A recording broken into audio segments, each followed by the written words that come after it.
As a social species, we've learned that individual survival won't last.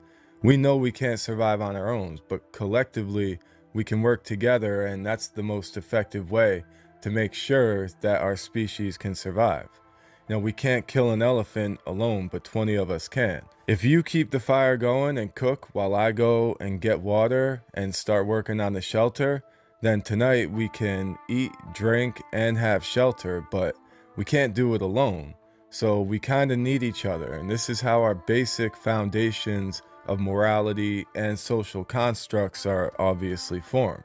We need to care about each other to survive, and we need to survive to be able to care about each other. It's not a strictly selfish foundation of morality. We want our species to survive. We also need animals and nature and a whole functioning ecosystem. So we have good reason to care about the earth, and it's not just selfish. We've developed empathy, obviously, because this is a symbiotic function. We want to help people because we know what it feels like to need help. And we know what it feels like to need help because we need help. So we know that we need to help others. We care about others because they are us. And that's not a religious statement, I gotta be clear here. Whether you believe in the Big Bang or young Earth creation, you'll still essentially agree that we came from some type of unity. The atheist and some religious people might even say it was the Big Bang, and that we're made from stardust. That's the general scientific consensus. So we're all the same essential stuff. We're just spread out in different forms. Religious fundamentalists would obviously say that we're made from God, or God made man in his image.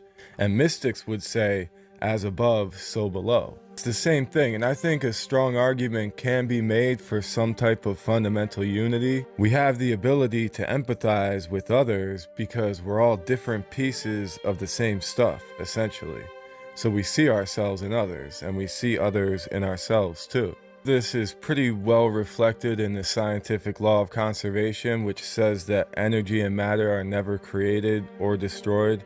They just change form. But of course, that argument doesn't say anything about a specific religion. Just because we all may have came from some type of unity, it definitely is not personified and anthropomorphized the way that religions do. So this is not saying anything about a specific religion. And it's cool to say that basically all religions are pointing to that same essential concept in some way.